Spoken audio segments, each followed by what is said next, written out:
Hey guys, it's Nathan, and we are going to be going over my classes in Advanced Warfare today. I'm going to be showing you my classes for competitive play primarily.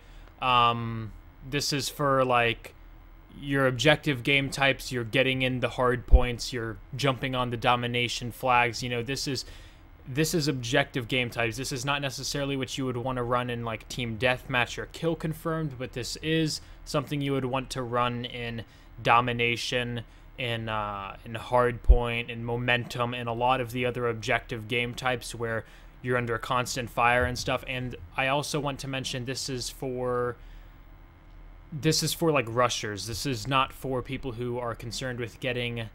Okay, there's two philosophies for classes. There's make a class that will get you a lot of kills, and then there's make a class that will let you win gunfights. We're going to be focusing on the latter. We are going to be focusing on winning gunfights, not on getting a ton of kills. You know, we don't want to die one-on-one in gunfights. This isn't for super crazy streaks. This isn't for, you know, dropping those 100-plus kill games against, you know, in reverse boosted lobbies. This is for winning your gunfights in objective game types. So I'm going to jump right into it, create a class. I have the types of classes lined out here. Now, I follow competitive play really closely, so I'm pretty familiar with the best guns in the game and stuff like that. Something to note is that I'm not exactly sure how the create a class thing will go because not everybody's going to have the same gun variants as me. So I'm going to try to avoid going over my recommendations for specific variants of various guns. You know, like if I'm giving you you know, Obsidian Steed class, but you don't have the Obsidian Steed, doesn't really make a lot of sense. So I'm going to be straying away from that. But first, the subclass. Now, if you guys see, first off, there's only one subclass that I have lined out here, and it's because you really only need one. The ASM one is all-encompassing. You don't need any other subclass. This one class will work fine in every single situation ever, unless, like, once again, we're talking like TDM. Kill confirmed, you might want to throw a silencer on it, but this will do you just fine in most circumstances. We're going to be throwing on an ASM one, of course. It got recently patched a little bit. The 3 shots of the burst previously fired at 1000 RPM and then tapered off to 720 RPM. So the first 3 shots shot at an accelerated fire rate and then slowed down a little bit. After the patch, it's just a flat 720 fire rate. Those first 3 bullets don't shoot faster. So the gun is a little bit nerfed, but it's still really good. So we're going to be using the ASM one. This is by far the best gun in the game. These are the variants I have. The best one is the Magnitude. A lot of people are like, oh, Speakeasy, oh, you know, Speakeasy, I wouldn't even use it over the Magnitude. The only gun that might beat the Magnitude is the ASM one Strider. If you have the Strider, slap on advanced rifling, quick draw, and foregrip on that bad boy, and it'll work just fine. But we're going to be using the Magnitude, and we're going to actually be using the same attachments. Quick draw, 100% hands down. You need quick draw if you're going to win those gunfights. You know, you want to get your gun up very quickly, and it also kind of mitigates the punishment you receive when sprinting. So you can sprint a lot more and kind of get away with sprinting into a gunfight if you have quick draw, because you can get your gun up really fast. If you're sprinting and you don't have quick draw, 9 times out of 10, you know, if the other dude wasn't sprinting, you're just gonna die. So quick draw, 100%. And here's the other big thing: the ASM1 Magnitude. If we look at its characteristics here, it has +2 range. Now, let me first say that you can unlock the Magnitude just by getting, like, is it 300 kills with the ASM1? 100 kills? After so many kills with the ASM1, you unlock the ASM1 Magnitude. You don't get it from a supply drop. Anybody can get this if you just use the stock variant of the ASM1. So get your Magnitude, and this is what you're going to want to throw on. You're going to want to throw on that quick draw. The Magnitude has +2 range, which lengthens the 3-shot kill range. So the 3-shot kill range, I don't know the stats off my head, but it's far on the Magnitude. So what we do is we make it even further. I believe it goes out to 20 meters with advanced rifling. Throwing that on is going to make your 3-shot kill range really far. You will be 3-shotting people at pretty great distances with advanced rifling on. And the last thing we want to throw on is foregrip. We're going to throw on that primary gunfighter. We're going to throw on foregrip because we want this thing to kind of be a sub/AR. We want this thing to be able to map people across the map, you know, if we're presented with a circumstance where we need to be deadly accurate. And that's where the foregrip comes in. This gun, if we load it up in the test range here, it will not have recoil. That is a laser beam.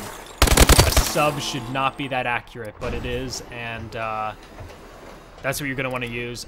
We are going to be running low profile on pretty much every class. Lightweight is what I would usually use in something like Black Ops 2 or whatever, you know, I would use lightweight. But in this case, because of exo movements, because of boosting, lightweight isn't totally necessary. You can still get around the map very quickly. And with all these kids running UAV with, what is it? They'll run UAV with threat detection so they can see through walls, and they'll put support on so they get it no matter what. Because you can have support on UAV, everybody is using UAVs, and they can see you through walls, and you don't want that. So we're going to be throwing on low profile that'll keep you invisible from the UAVs. We're going to be throwing on fast hands. This is a rush. This is a sub-rushing class. You're going to want to reload while sprinting. That's the main deal here. Everything else, you know, peripherals don't display enemy death locations. It's like we're not running a silencer, so that's not really necessary. Blind eye would be decent in something like domination, perhaps. But because you don't want to be, you know, targeted by AI-controlled sort of stuff. But fast hands is what you're going to be wanting to use.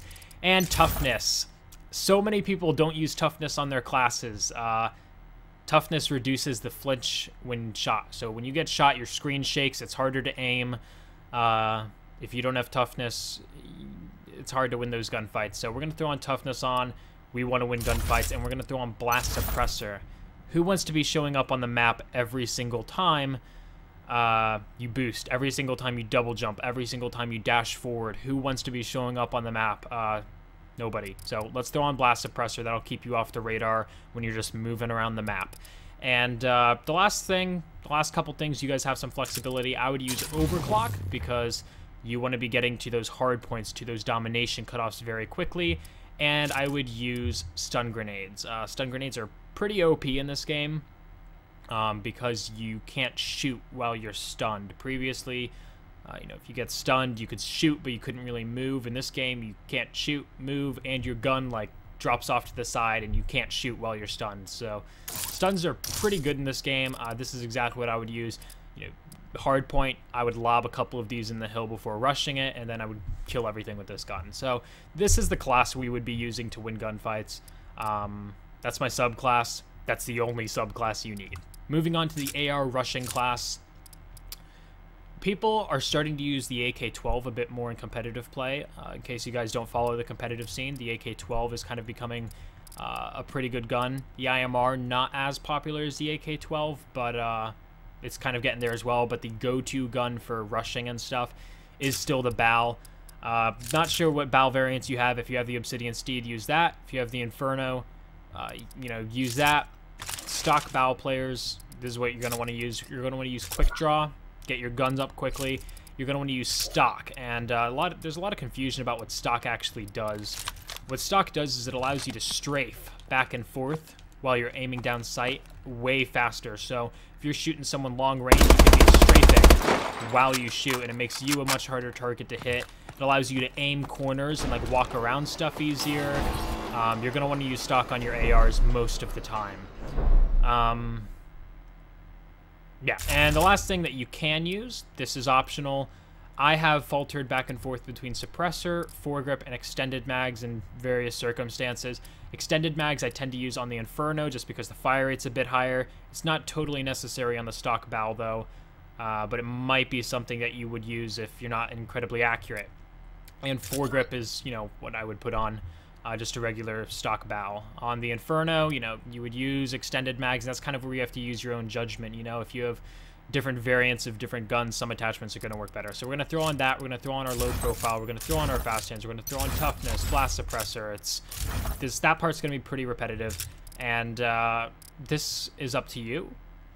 If you're planning to post up with your AR, you might want to use a different EXO ability, but we're not. This is an AR rush class, so we're going to use that overclock again. And this is your personal preference, since it is an AR rush class and we will be trying to perform the job of a sub sometimes while being able to easily pick off people at longer ranges.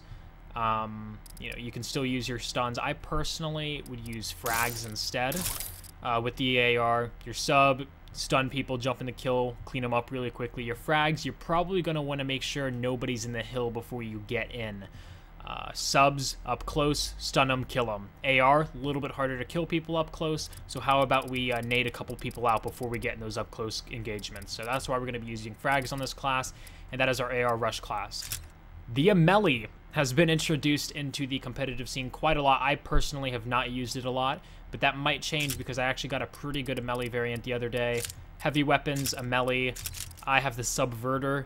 The Subverter takes a pretty massive nerf to the magazine size, but it goes up 2 damage, which means it's always a 3-shot kill gun, and in fact, it's actually a 2-shot kill gun if you get a headshot in there. So, incredibly powerful gun. But yeah, anyway, just use your stock of melee if you don't have anything fancy. And I don't have many things unlocked, so you're just going to have to remember what I say. You're going to want to use thermal on this thing. You get a faster aim down sight time when using the thermal sight. And thermal is just really, really good on the melee. For whatever reason, the recoil is not bad when you're using thermal. I feel like it improves the recoil a little bit. So we're going to be using thermal is what you would use. You would use the quick draw grip so you can snap onto your targets as fast as possible. And on the Subverter, you would probably use extended mags, you know, something like that, just because the ammo capacity is set at 50 rounds. So in this case, we would just use our foregrip. So quick draw, foregrip, thermal, and then your exact same stuff. Low profile. We don't want to show up on the map. All of this stuff so we can move around easy. And in this circumstance, if you're really posting up with this thing and you're not moving around at all, you could probably go trophy. Most of the time, I'm just going to use overclock on everything. And considering this gun is an LMG and your mobility speed, you know, walking around with this thing is going to be a little bit harder. You're probably going to want to increase that movement speed as much as possible by using overclock, at least to get where you're planning to kind of post up, you know.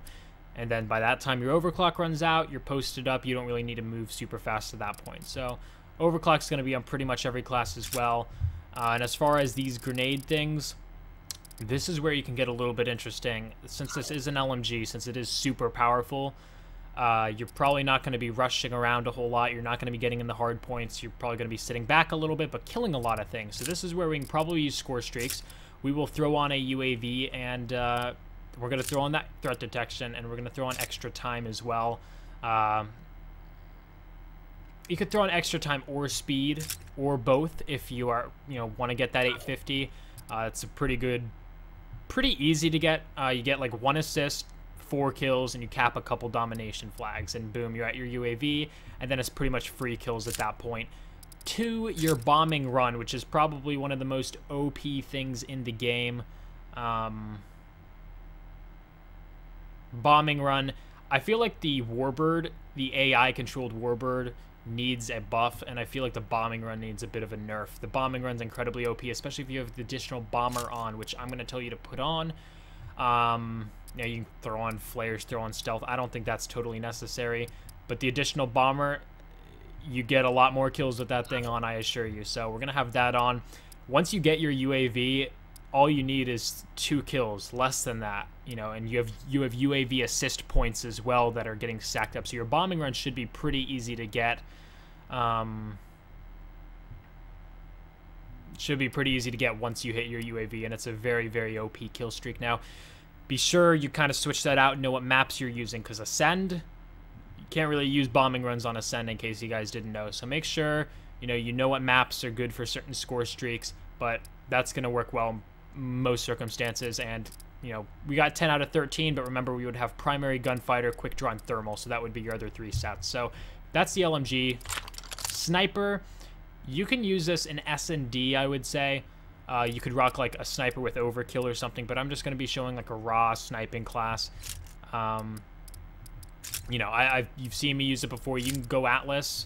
It's semi-automatic. It's usually a one-shot kill like 95% of the time. So, but it's a little bit bulkier. You can't really see as much when you're holding it. Here, I'll just show you real quick. It's like a rocket launcher. Like, a lot of your screen is blocked. When you zoom in, you know, it's I don't know, it's pretty hard to use. It has a very weird ADS thing going on. But it's pretty much always going to be a one-shot kill, so that's good. But the bad thing is you only get 4 shots in a clip. I personally have not used this gun much, but you only get 4 shots in a clip. So if you're using the Atlas, use extended mags, use ballistic CPU. But if you're using your regular Moors, well, obviously this is a bolt-action sniper rifle. Extended mags, you can't use it. So what you would use here is whatever sight you're comfortable with. If you're quick scoping, you don't really need ballistic CPU. You can use the stock, so you can strafe around a little bit better with it. Otherwise, ballistic CPU, most people usually knows what this stuff does. So let's say you're using ballistic CPU and you can't use ballistic CPU with the sights, so you would use stock with the sights. But if you're just using the regular sight, use ballistic CPU and use stock. If not, you know, throw on your sight, whatever. That's really all you need for a sniper rifle. Once again, we're going to throw on the exact same perks. I highly recommend these perks just straight up and down all of your classes. Not that one, this one. And the RW1 is a really good pistol, especially if you get a hit marker with a sniper rifle. Unfortunately, the RW1 itself gets many hit markers. If you happen to have the RW1 rail driver, though, which I believe has extra damage, that you would get like way more one-shot kills with that. I'd recommend this pistol. Otherwise, just throw on an Atlas or something. It's a 3-shot kill at most ranges. You know, throw on your XO ability. We're gonna throw on that XO overclock, and that's that. That's really all you need. You can throw on your streaks, but you're probably not going to get them. So this is why most people are like, okay, they get to this position with their sniper class, and they're like, wow, I got 3 more things, and I'm probably not going to hit streaks with a sniper rifle. You know, what should I use?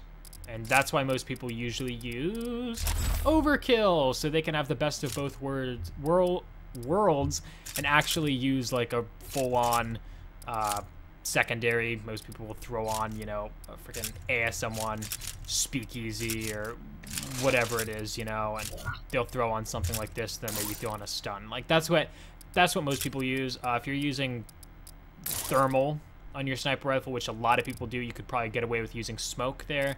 But this is the sort of sniper class as most people would set up. It would double as a sort of subclass with the sniper class, so this will work. You're probably not going to hit streaks with your sniper class, so streaks aren't really totally necessary. In your AR post class, this is posting up, this isn't rushing, this is different from your AR rush class. You're probably going to want streaks on, just like your LMG. Your LMG, you're posting up, you're getting kills really easy, you're killing very quickly, you're going to want score streaks. Same thing with the AR post class. You're posting up, you're not moving a lot, you're probably going to get a lot of kills, you know? And this is where I would recommend the AK-12. Mainly because the AK-12 has pretty much 0 recoil. I have a couple elite variants. The finger trap, most people seem to get the finger trap pretty easily. I'm not a fan of this gun. I'll show you what it does compared to the stock version really quickly. So if you look at the stock version, you can see my crosshairs when I walk. Just take note of the crosshair size. It's just remember the crosshair size. And then if we go to the finger trap, they're actually a little bit tighter. I believe your hip fire is more narrow on the finger trap than on the regular AK-12. So that's the only difference there. That's what the handling means, is just increased hip fire accuracy, which is kind of lame. But the AK-12 itself, really good gun. Highly recommend it. Iron sights are good. You got your 30 shots in a clip. So I would recommend extended mags on this thing. I'd recommend quick draw, and this is an instance where I would not recommend stock on an AR. This thing is a laser beam. You want to not strafe around with this thing too much. You're going to want to just be deadly accurate. You're just going to want to hit these shots. It has pretty much 0 recoil, if you see here. I am not even compensating for recoil at all. That's just how accurate it is. I wasn't compensating at all. AK-12, laser beam, post up with this thing, you'll get a lot of kills. So that's what I would recommend. You can throw on silencer if you want in like team deathmatch kill confirmed, you know, use your judgment. Low profile, fast hands, toughness, and guess what? Blast suppressor. Let's throw this bad boy on. Let's throw on our overclock. Let's throw on, jeez, what do we want? Let's throw on our score streaks again. You're going to want to use the exact same score streaks. You know, your extra time, speed, whatever you got to do. You can throw on your bombing run. Additional bomber, 100%. Get that 10, 25 points, pretty easy. Now here's an instance, you can throw on even more streaks, right? You can throw on a third streak, you can throw on an AI-controlled warbird if you want. Odds are, if you get your wall hack UAV with speed and extra time, you're going to be able to get more than just 2 kills off of it and to get your bombing run. And with all the assist points, you could probably easily get an AI-controlled warbird with rockets. That thing should completely destroy people. You can throw on extra flares if you want to. 1,300 points is starting to get a little bit crazy. But the thing is, the score streaks stack, right? So you get 850 points, you get your UAV. Let's say you get 4 kills off your UAV. Boom, you're at 1,250 already. You're already 1 away from your warbird, right? Let's say you only get 2 kills off your UAV. Worst case scenario, 2 kills. Okay, which you should be getting more. You know, you got extra time and speed and threat detection on it. Let's say you only get 2 kills. Your teammates are just killing them all. You get 2 kills. You get your bombing run off of your 2 kills, right? And then your bombing run, let's say that thing gets like 3 kills or something off of it, which you should with the additional bomber, right? You get 25 points a kill. Boom, you're already at 1,100. Now you're just 2 kills off your warbird. And your warbird can't really get shot down because of flares. So that's what I would recommend. And then you can just throw on a friggin' stun grenade, EMP, frag, whatever you want to use. Threat detection grenades are interesting. If you're posting up, they're probably more useful. It allows you to temporarily see through walls and stuff. EMP grenades I'm kind of a fan of as well, but you can just stick with a standard stun, and that's pretty much it. All these classes are absolute monster classes. They should work in 99% of situations, and these classes are about winning gunfights. This isn't about dropping those 100+ kill gameplays. We're not running, you know, freaking paladins and assault drones and wallhack UAVs and AI-controlled warbirds on every single class. You know, this is about making sure that you outshoot the guy who's shooting back at you. And we're assuming we're going to die at some point, right? We're on the hill. We're not camping for score streaks. We will die, so we don't need scavenger on any class. But using these classes, you will outgun 99% of people if you have a decent shot. And the good thing about not using scavenger is everybody uses BALs and ASM1s and stuff, so worst case scenario, you run out of ammo, just go pick up someone else's ASM1, no problem. But yeah, this is my class setup. This is what I would use in 99% of circumstances. And I just want to share it with you guys today. If you guys enjoyed, go ahead and leave a like on the video. If you have any questions or comments, go ahead and leave them in the comment section down below, and subscribe if not already. See you guys in the next video. Thanks a lot for watching. Nathan, out.